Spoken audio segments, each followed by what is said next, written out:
Hey everyone, how's it going? Happy Friday. I hope everyone had a good week. I'm doing pretty good this week. It's been a quite a busy week though. Lots of work going on and good work, but a lot of it. Um, Weather here is still cold. It's been extremely cold and windy this week actually. I was kind of hoping we had turned a little bit of a corner last week with some warmer days, but this week has just been like a shot in the arm as far as winter's been concerned. It's been below freezing and just windy for days and days and days. And the wind just makes it much worse. So I'm hoping it warms up at some point soon here. We can melt a little bit more snow and see the grass again, maybe. That'd be great. um, but yeah, hopefully that happens sometime soon. But I hope you had a good week. And this week, I'm going to once again talk a little bit about movement, daily movement, movement throughout the day. I know this is one of the topics that I tend to harp on quite a bit. I've done a lot of Facebook Lives and put a lot of content out around just getting your steps in and being active throughout the day and how important that is. But it's just not only I think it's extremely important, but there happens to be quite a bit of just research that's been coming out quite recently around this topic, which um, you know, I guess for my own sake, backs up my opinion about movement being, just as important, if not more important, than your diet and your exercise routine.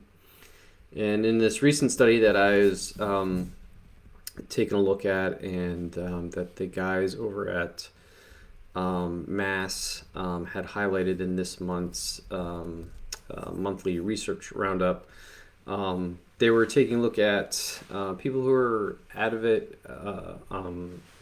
exercisers, right? These weren't just people who were sedentary, or they didn't exercise and were sedentary. They were looking at people who were quite active, right? They exercised around 12 hours per week, which is a fairly good amount of exercise for someone to do. And they were relatively lean, 19% body fat on average in this study group. And they were looking at just some different characteristics of these athletes as far as body fat percentage is concerned, and some of their lifestyle trends. So, unsurprisingly, one of the things they found that if they had a longer commute, so they were in transit a lot more often. The amount of exercise that they did went down, but also they had higher body fat percentage. That's not terribly surprising, as you would imagine that while most people are commuting today, they're relatively sedentary. They're sitting down, right? They're in a car, they're in a train, they're on a bus, or something like that. But some of the other surprising facts that they came across is that your body fat percentage was the participants' body fat percentage was relatively higher when their screen time and their amount of time they were still was higher as well, right? So they positively correlated body fat percentage to not only being sedentary, but the amount of time you're on a screen. So on average, these people were using, they were still sedentary around 7 hours a day, and they were on a screen about 4.1 hours a day, which honestly isn't terrible.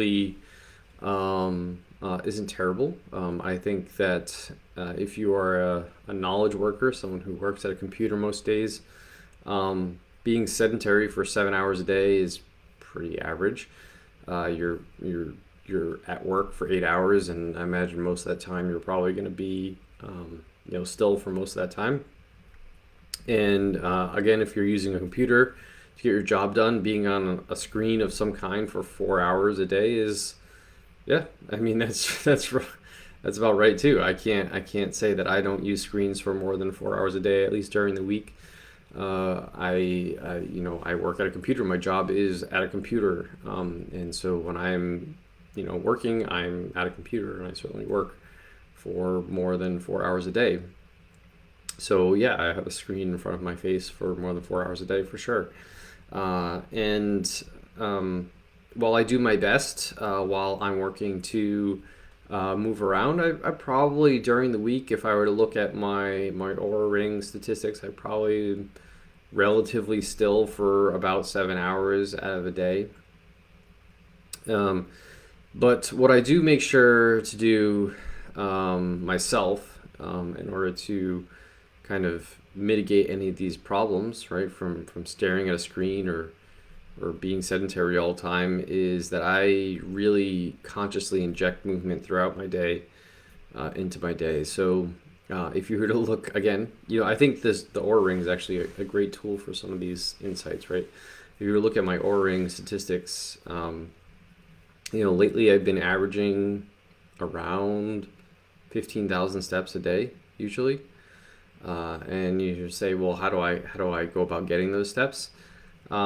It's usually broken. I break my day up into chunks. So I start in the morning with movement. I start my day off with movement. I move.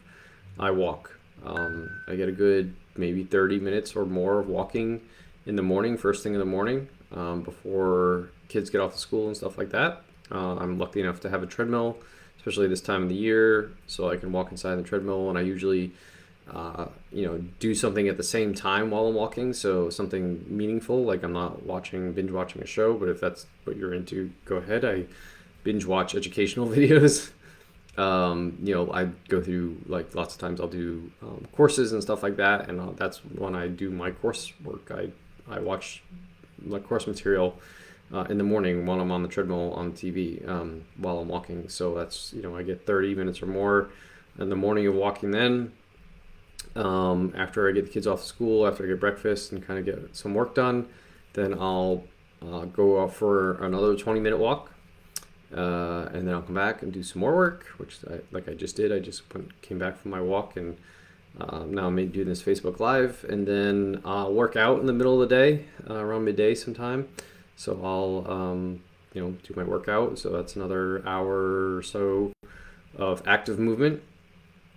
Then I will do lunch, maybe work a little bit before lunch, do some lunch, and then I will take a walk to cap off my day as well in the afternoon. After lunch sometime, I will go out for another 20-minute walk, and the rest of the steps that I get throughout the day are just incidental steps, like walking around the house, walking to get things from the fridge or water or things from downstairs, and I'm just moving around, right?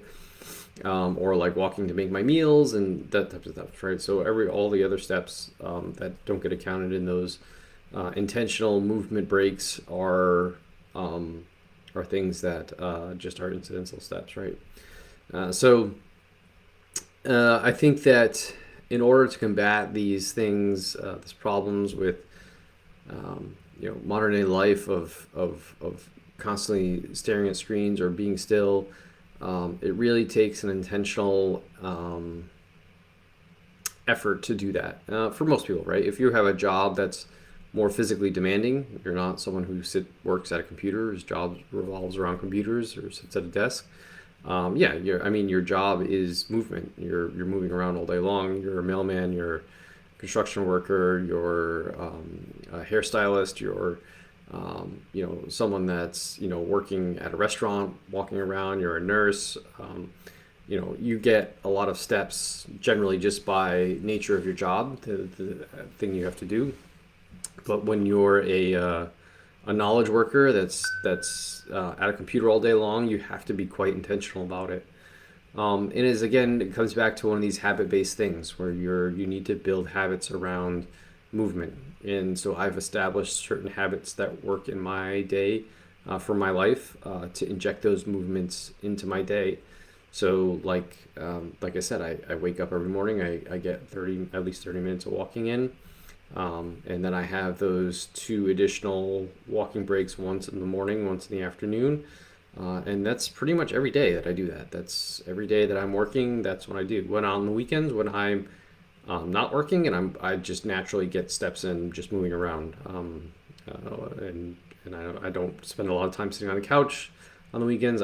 Don't spend a lot of time sitting in front of screens. I don't do a lot of that stuff. So I'm naturally moving around more, shopping, kids, um, you know, meal prepping, all that type of stuff.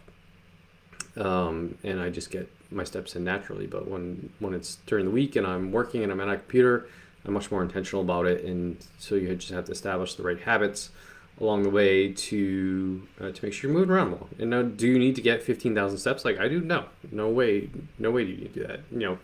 7 to 9,000 steps is what I usually shoot for with my clients. And that's what is works and what's healthy, and so you don't need to go overboard on that. And so don't think that you need to be as active as I am. I just generally, that's just the pattern that I fall into, and I do it for other reasons besides health, or besides weight loss or anything like that. But for sure, we know that just because you exercise, like these guys in the study that were exercising 12 hours a week, that if you don't move when you, even though you're an avid exerciser, you're going to probably have a higher body fat percentage than someone who is doing the same amount of exercise but is moving. So if your body composition isn't where you want it to be, and you're not moving a lot, that's an opportunity to make a little bit of a difference, right? And it might seem kind of trivial to say that, well, I'm going to lose a couple percentage of body fat just by walking, but it makes a difference, right? You're moving around, you're being active, and there's other benefits to movement as well. So just something to think about. More evidence to the fact that we want to be moving around, and I think a lot of it has to do with just enhancing your metabolic health by being more active. So yeah, I think that if you're relatively sedentary and you're not moving around, you're not getting the 7 to 9,000 steps a day on average, and you're trying to improve your body composition, I would definitely look into how you can move more throughout your day. So if you have any questions or want to know more, or think I'm completely bonkers for saying that we should be moving more, please leave a comment. Always have to have a discussion about that. So reach out to me, leave a comment on this video, or direct message me if you want. As always, if you want to get all this content delivered directly to you on a weekly basis, you can go ahead and sign up for my newsletter. You go to rjbhealth.coach. Right at the top, there's a link to jump on the newsletter, enter your email address, and you'll be signed up, and you'll get these videos and all my blog posts and stuff delivered to your inbox every week. And if you're interested in health coaching, please also reach out to me. Again, direct message me or however you want. There's a link on my homepage at rjbhealth.coach to schedule a discovery call if you're interested in some health coaching and want some help with different things. We can talk more about that. And always reach out, and happy to help with that stuff too. So with that, I'll wish everyone a good week, and I'll talk to everyone next week.